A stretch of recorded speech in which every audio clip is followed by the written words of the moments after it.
ayun. So, bago ang lahat, bago tayo mag-perform ng choking hazard techniques, kailangan muna natin malaman na huwag tayong mag-panic, no?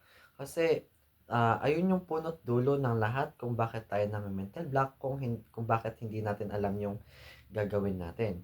So,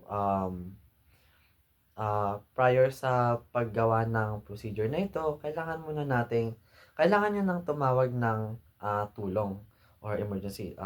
Ito kunwari yung ating dummy na nakaka-experience ng choking.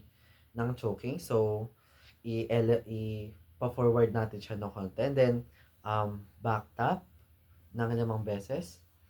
1, 2, 3, 4, 5. And then, if hindi siya nag-work, kailangan muna iharap natin siya.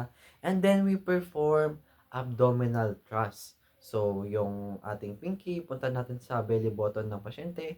And, i-clasp natin yung ating uh, knuckles. And then, support. And then, boosh.